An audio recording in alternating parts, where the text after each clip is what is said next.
stayed safe. And that's a fact. Hey, I know a song about safety, and you can help me sing it. Listen carefully, and when I ask you a safety question, see if you can answer it.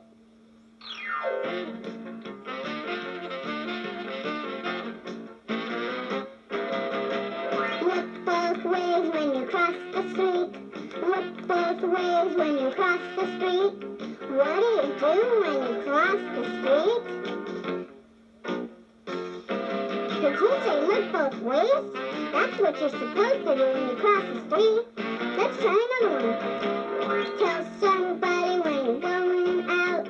Tell somebody when you're going out. What do you do when you're going out? Stay away from strangers, don't talk to strangers, don't get in a stranger's car. If you're lost, don't just always know your address, and you can get home wherever you are. Tell me your address now. Wear your seatbelt in the car. Wear your seatbelt in the car. What do you wear when you're in the car? One more time. Say it again.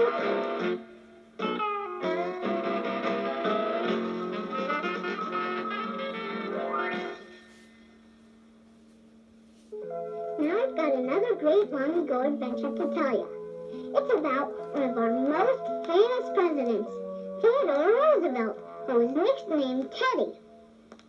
Teddy liked the outdoors so much, he wanted to become an explorer when he grew up.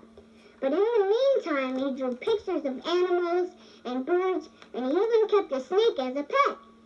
There was only one problem. Teddy lived in the big city of New York, where there weren't many wild things. So every summer, Teddy went off to the country with his brothers and sisters. He always had the neatest time, because he could collect all the creepy, crawly things he wanted. Then one year, his dad said, "Teddy, how would you like to go off to camp this summer?"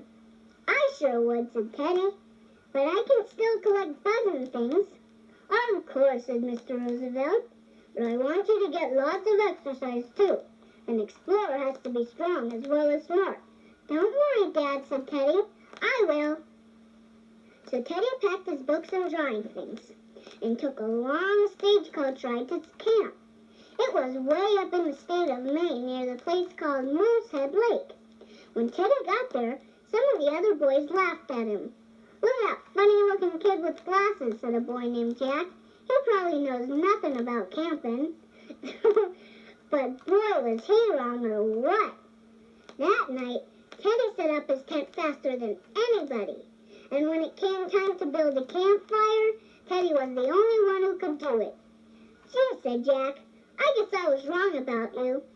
Teddy, you're going to make a super camper." And you know what? Teddy did. He had the greatest time fishing and swimming and horseback riding. And then one day, it was time for the big overnight hike. Teddy and Jack packed their gear and went into the woods around Moosehead Lake.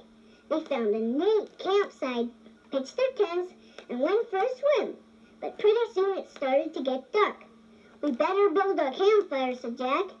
"And we better be careful," said Teddy. "These woods look awfully dry." So Teddy and Jack were very careful with their campfire. They built their fire pit nice and deep. And when they went to sleep, they banked the coals with mounds of dirt. "That's so the sparks won't jump out," said Teddy. The next morning, Teddy woke up real early. He thought he could smell smoke, but his campfire was out. "Oh no," shouted Teddy, "there must be a fire in the woods." Jack woke up and said, "Oh, what are we going to do?" "Let's run back to camp," said Teddy, "and ring the fire bell." So Teddy and Jack started running back along the trail to camp. "Watch out for that fallen log," shouted Teddy, and they both jumped over it. "Look out for those low branches," said Jack, and they both ducked under them. They were about a mile away from camp when all of a sudden Jack tripped over a rock and fell flat on his face. "I think I sprained my ankle," he said to Teddy. "You better keep going and warn the others." So Teddy kept going all by himself. Pretty soon he was so tired he wanted to stop and rest. but instead he caught his breath and kept on running. When he got to camp, he went straight to the fire bell and rang it as hard as he could. The fire brigade came right away, and Teddy led them back along the trail. He stopped to help Jack, and by the time they reached their campsite, the firemen had put out the blaze. "Gee, Teddy," said Jack, "if it wasn't for you, these woods would have all burned up." "I couldn't let that happen," said Teddy, "because then I wouldn't have any place left to explore." And you know what? When Teddy grew up, he did become a famous explorer. He went way out west and even went to Africa. But he never forgot how much he loved nature. When he became president, he created the first national parks so wild animals and birds would always have a place to live. And so people could always go and see them too. Now I'm going to tell you some things that happened not far away, but in my neighborhood park. And I'll make the words in each story start with the same beginning sound. You see if you can tell me what sound it is. Here's the first one. Bobby borrowed Billy's big baseball bat. What's the beginning sound? The beginning sound is B. The letter B makes the B sound. Here's another story. Listen carefully. Dave's dog Duster dug down deep. What's the beginning sound? All those words begin with the D sound. The letter D makes the D sound. Here's one more. Terrible Tommy tried to take 2 turns. What's the beginning sound? The beginning sound is T. The letter T makes the T sound. You know, every word has a beginning sound, and they're fun to find, don't you think? My neighborhood park is close to my house, so I walk there. But when I want to go someplace far away, I take the bus. Hey, let's sing a song about riding on the bus. First, make your arms go round, like the wheels when I say round and round. Ready? Here we go. The wheels on the bus go round and round, round and round, round and round. The wheels on the bus go round and round, all through the town. Now put your arms out in front of you and pretend they're the doors of the bus. Open them wide and shut them when I say open and shut. Here goes. The doors on the bus go open and shut, open and shut, open and shut. The doors on the bus go open and shut, all through the town. Now pretend you're riding on the bus. Bounce up and down when I say bump, bump, bump. Here we go. The people on the bus go bump, bump, bump, bump, bump, bump, bump, bump, bump. The people on the bus go bump, bump, bump, all through the town. Now be the driver of the bus, and we'll both say, move on back. The driver of the bus says, move on back, move on back, move on back. The driver of the bus says, move on back, all through the town. Boy, oh boy, you're good at that. And here's something else I'll bet you're good at. It's a game called Opposites. I'm going to tell you about 2 boys named Tim and Jim. No matter what Tim does, Jim always does the opposite. For instance, if Tim walks up the stairs, Jim walks down the stairs. Up and down are opposites. Listen carefully and see if you can fill in the opposites. Tim is short, but Jim is the opposite. Jim is... What was Jim? Tall is the answer. The opposite of short is tall. Try another one. Tim's dog is fast, but Jim's dog is the opposite.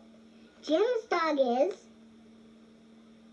I hope you said slow, because that's the right answer. Slow is the opposite of fast. Now here's another one. Tim's baseball glove is new, so Jim's baseball glove must be... The opposite of new is old. Old is the right answer. Here comes another one. Tim's bicycle is little, so Jim's bicycle must be... The answer is big. Big is the opposite of little. Here's the last one. Tim always turns the lights on, so Jim does the opposite. He turns the lights The opposite of on is off. Off is the right answer. Boy, oh boy, Tim and Jim sure are different. But you know what? They're just alike in one important way. They're both my friends. Okay, pal. Ready or not, here we go. It's time for another make-believe adventure. Today you're going to race your mini bike in the motocross. So let's go down to the course and check out your machine. Here we are at the motocross meadows, and the first heat is about to begin. You're going to be riding a mini with 3 horsepower. It's a tough little bike, so check it out. The clutch is on your left handlebar. Give it a twist. That's it. The throttle is on your right handlebar. It's what you turn to give gas, so try it out. Well, all right. Sounds pretty powerful to me. The brake levers are also on the handlebars. Make sure they're working right. Squeeze those brakes. That's the way. Okay, champ. Looks like your bike checks out. Now it's time to check yourself out. You don't want to get hurt if you take a spill, so put on your knee pads, and your elbow pads, and your shoulder pads too. Now strap on your helmet and put on your goggles. Great! You look like a real motocrosser now, and a safe one too. Okay, pal. Sounds like it's time for the first moto. If you're finishing the top 3, you go on to the final heat. So give it all you got.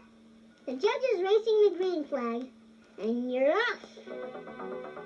That's the way, champ. Get up speed in the approach, and then take the first turn. Lean your body to the right so you can keep your balance. Way to go! Now here comes the left turn. Lean your body to the left. Good going. You're out in front. Now speed up on the straightaway. Wow! 30 miles an hour. That's fast. But uh-oh, watch out. Here comes another bike out of nowhere, and he's taking the lead.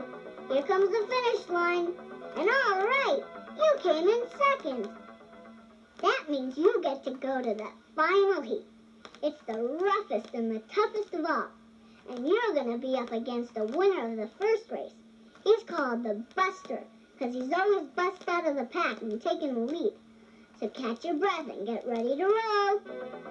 The judge is racing the flag, and you're off. Good start, pal. You're way ahead of the pack. Even Buster's behind you. Now here comes that first turn. Throttle down and lean to the right. That's the way. And now here comes a hill. You get the best balance if you're standing up on your bike. So stand up now. Here it comes. Up and away. And down into the gully. Now don't make a spill. Keep your balance. That's it. Phew. That was some landing. No time to rest though, as here comes another hill. And it's really steep. But take it easy.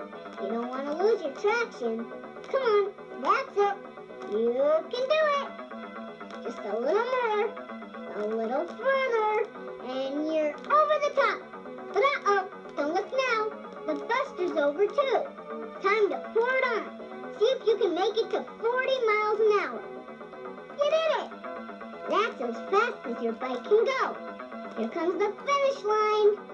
And there's a checkered flag. You won! You won your first motocross race. Way to go, champ! Gee, I sure had a great time playing outdoors with you today. So let's do it again sometime. How about tomorrow? If you want, you can turn my tape over now. And just remember, I'll be talking to you.